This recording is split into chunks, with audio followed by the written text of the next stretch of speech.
Good day, good morning, wherever you are. This is the Two Tokens podcast again from Rotterdam. And to my left, we have Jos Röling, captain of the Power of the Many Working Group. And to my right, all the way from Paris, we have Fabien Berger. Hello. CEO and founder of Fractal Energy. Yes. Welcome.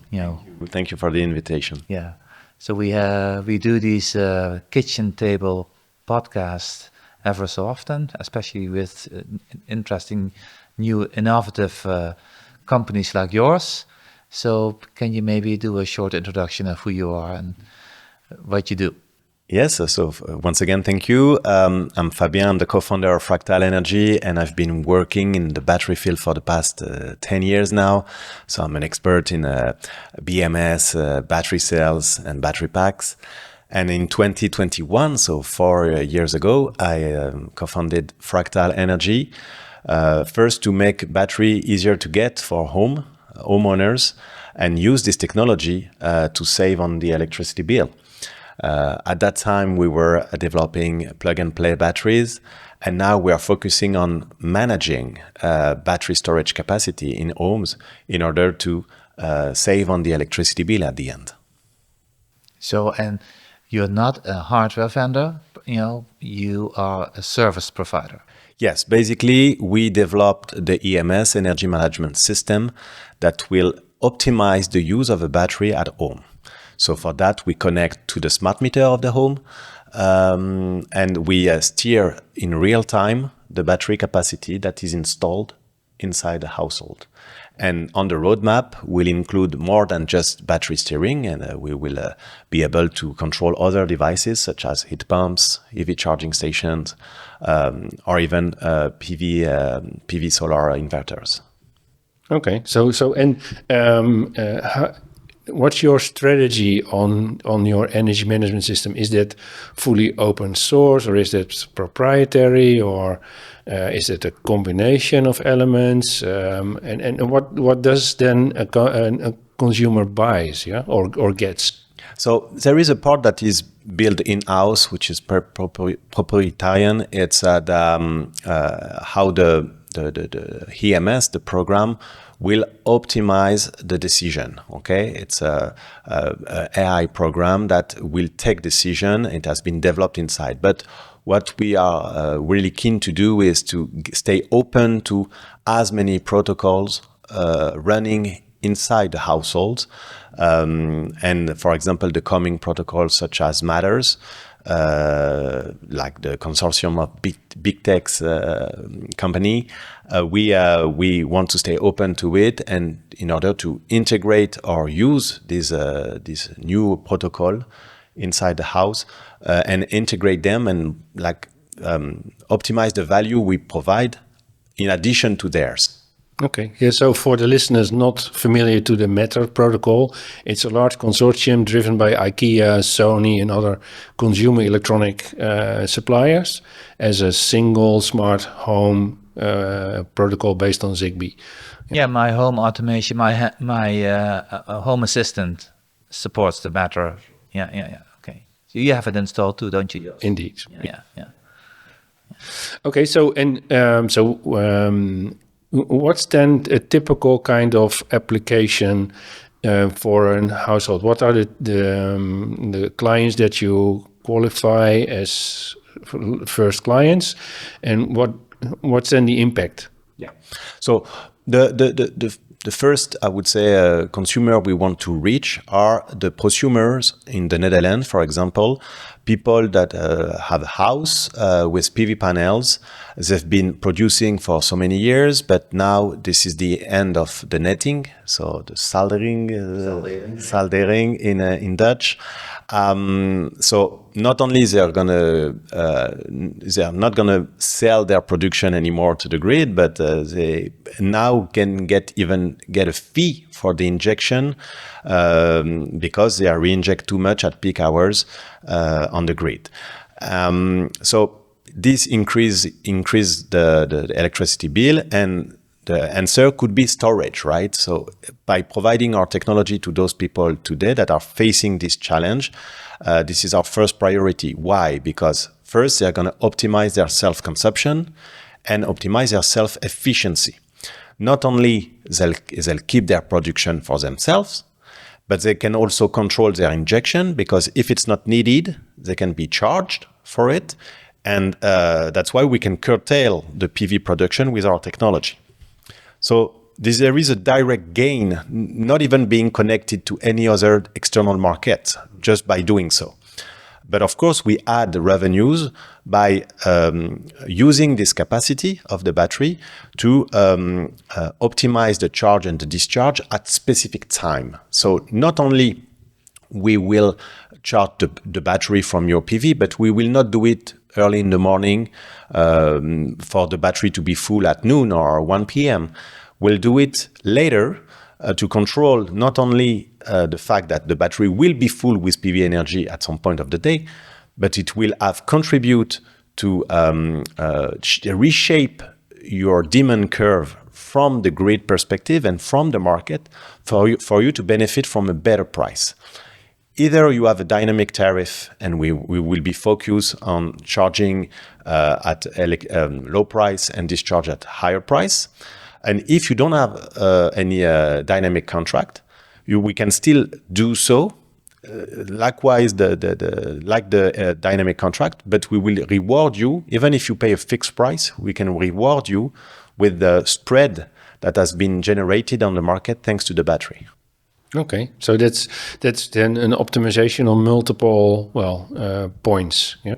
Yeah, that's the point of the company, is to make simple to the households what can be complicated at I would say the market level. We are not all born with energy trading capacity. However, we can make it simple for the user to benefit from the opportunity of trading energy on the market. Okay. So and is the optimization done then locally? Because how does that physically work in my home? Yeah. So your house being connected to our VPP, you'll be part of a pool that can reshape itself dynamically, which means that on one day you will fight grid congestion very locally on a substation somewhere in your neighborhood. You can get revenue out of it because you're helping the grid for it. And the other day, there is no grid congestion locally in your neighborhood, but you have a market opportunity at the national level. And so your capacity will be pooled not only in the neighborhood, but at the national level.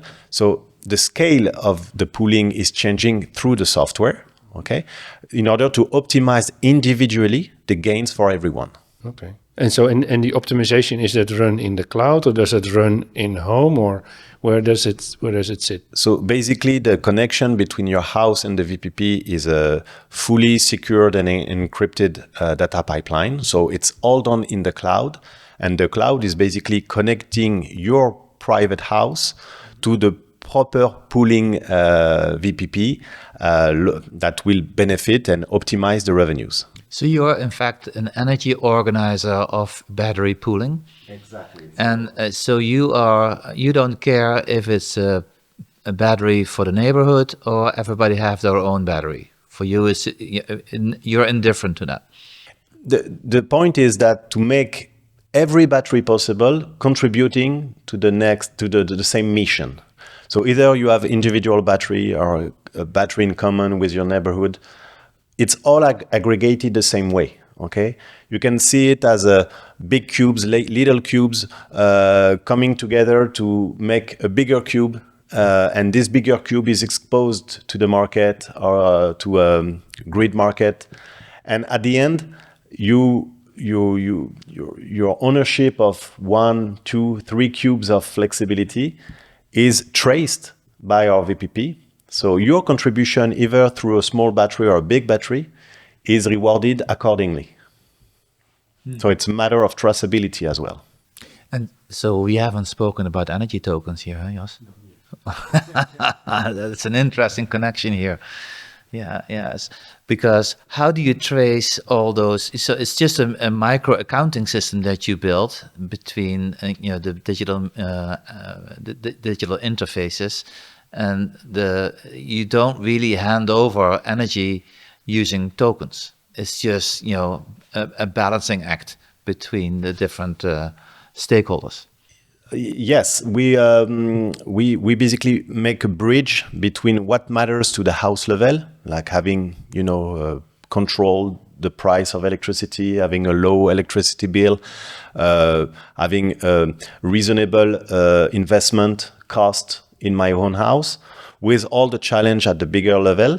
And yes, it's micro accounting, because little euros per here and there can make millions at the end, and the other way around. If I generate millions on the market, I can share it by little rewards with all the contributors. But we are not talking about tokenization yet, but it is the point of this technology, being able to contribute at every scale, even small scales, to bigger challenge. And our platform is connecting the two levels. Right. Yeah. So, and I learned in the preparation before this podcast, right, so that you also supply a gateway, and that's a proprietary gateway that needs to be installed.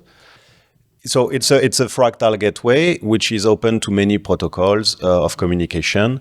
We use, for example, even if it's some kind of expert language, but we use Modbus protocol to communicate with hardware. We can use CAN protocol, but of course we are connecting to internet using Wi-Fi, your own Wi-Fi at home actually, or an Ethernet cable. Everything is secured. So we bring a layer of cyber security, which is why at the end we are not buying a gateway from external partners, because cyber security is very important in our case, and it's going to become, people are not aware, but it's going to become a big challenge in the energy sector, because you don't want your energy sector, your energy supply, to be controlled by foreign powers, for example. Yeah. So we provide this insurance of cybersecurity by providing our own gateway. So imagine you have a battery coming from China, which are very competitive and very, very cost effective. But with the gateway, we cut any risk from this battery to be controlled by external powers, because once it is connected to our battery, we control the entire data pipeline until the VPP. Okay. So, and that means that you want to have then a dedicated connection from the battery management system to your gateway. Yeah, not to have your Wi-Fi or home network. We are going through the home network to reach internet. However, everything is encrypted. But the battery needs to be behind your gateway. Yeah. Exactly, and we cut actually the link between the battery and the original cloud.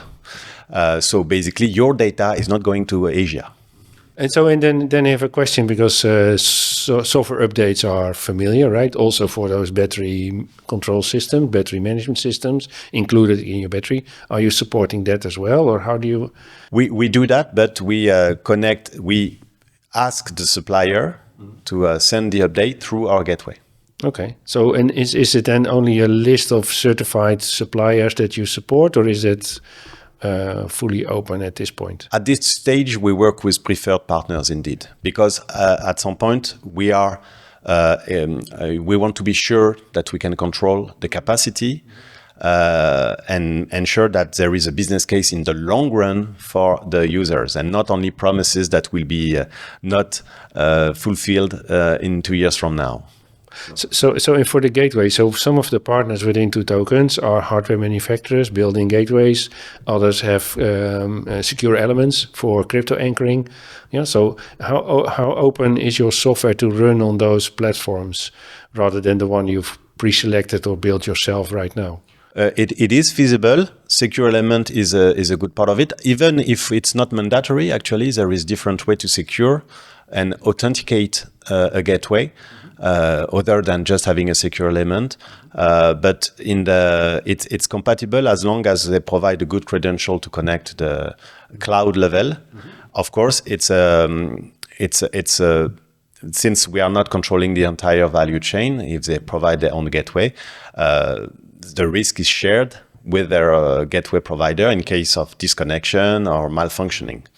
Of every company would say that if we control the entire value chain, at least we are 100% responsible.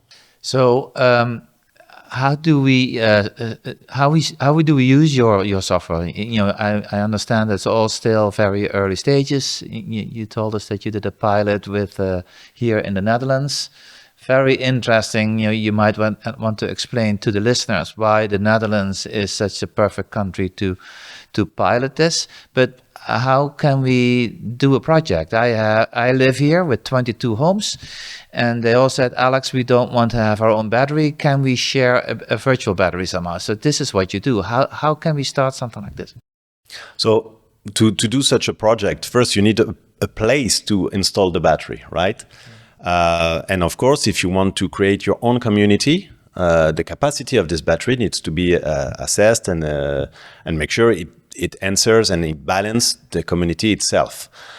But you can also be a more open community and be part of the virtual community and sharing an asset. This is feasible with the software we provide. However, we still, as of today, since we are small, we still need to rely on physical assets. So imagine in your neighborhood, you install a big battery. We connect it to the VPP, and all the 28 households are connected through the VPP, and it means you're sharing your data from the smart meter. Let's say we will trigger the charge and the discharge accordingly with the battery in order to reshape the consumption of your neighborhood and make you benefit from better price. However, we are not your energy supplier, and even worse, you might have different energy supplier. There's 28 homes, and they all have their own Different supplier. Yeah. So in that case, it makes things complicated, and even in terms of regulation today, it's hard to be operating such an innovative service if the regulation is not ready. And in the Netherlands, it's not feasible to be like a parallel supplier aside the one that you already have. So you contradicted yourself. You just said, saying the that Netherlands are perfect in Europe. So it is true. It is true that Netherlands has very good opportunity for, I would say, simplified version of the project, which is you have your own battery, you optimize your self-consumption, and you pool your capacity to the rest of the neighborhood, I would say. Because at the end of the day, you are only sharing the extra capacity with the rest of the community, and you're doing your own balancing at the household level. So did you do any calculations of the percentage that you save in terms of imbalance? Because if you all know that we have a problem here in the Netherlands, and they want to invest heavily in the high voltage network. And there's some calculations going. You're actually doing it. So did you see, that the imbalance was actually reduced by implementing your your solution in the Zeeland project? So when you say imbalance, I would focus on grid congestion here. Great. Sorry, yes. So yes, in the pilot we achieved in partnership with Stedin in Zeeland, southwest part of the Netherlands, we measured the fact that synchronizing the charge and the discharge of 20 households reunited under the same substation can reduce by 20% the peak in production and the peak in consumption at the substation level. It's very powerful, because it means that a substation that is connecting more than hundreds of households, if you equipped only 20 households, you already achieve 20% peak, because you focus on the moment of the peak. So it's not about being self-sufficient at the household level. It's also synchronizing all the behaviors of many households to what really matters, which is the congestion at the substation level. And this is a real impact that has been measured in partnership with Stedin. So we're very proud of being able to show the feasibility of this. Now, like I said before, it's not that easy to implement every business case, like sharing a battery in a neighborhood, because you have like some regulation obstacles still.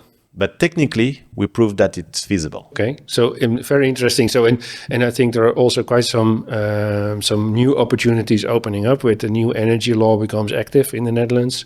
Yeah, so multiple suppliers on the single grid connection is already allowed in the law.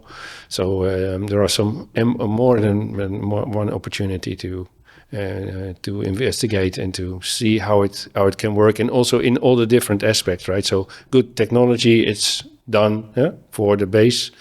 Legal is, I think, something that we can support as well from a working group of partners. So, and financially is a very interesting one. Yeah, so how to make it financially possible. And we see quite a number of players, right? So what are your competitors, and how do you then differentiate yourself from those competitors?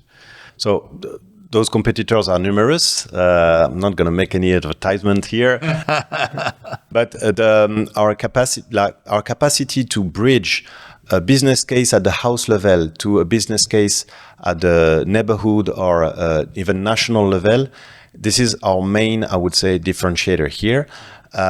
What we want to achieve is a multi-step service to the households by first assessing their own flexibility that they already have implemented at home. Okay, if they have a EV charging station, solar panels, already storage, then provide them with more flexibility capacity, for example, by advising them on battery storage. This is what we do at Fractal Energy.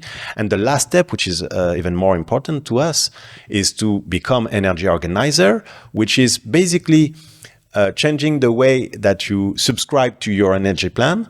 So imagine you were with your traditional energy supplier, you shift to Fractal Energy, you get a fixed plan of cost-effective and very cheap kilowatt hour, okay, in exchange of the control of your flexibility asset. So the higher flex score you get with our assessment, the cheaper electricity you can get, because basically by shifting this flex score into a flex energy plan, you will allow us to steer on all this capacity you have inside your own house to benefit from a cheaper kilowatt hour. And this is, I would say, an end-to-end service that we want to achieve. And we are developing this offer from advising, distributing batteries, and soon providing energy plan. I think this is very interesting, and I think you would add a lot of value to the third mandate of the working group, sharing energy through digitization and battery pooling. And later this month, we'll have another expert session on this, but welcome to the group. Thank you for committing. Thank you for the invitation. I really appreciate it. Yeah, and we'll continue, with the news. Thank you all. See you next time. That was it for today's podcast. Thank you for listening in, and please subscribe so you don't miss out on our upcoming episodes. If you want to get in touch with us, you can find our contact details at www.twotokens.org.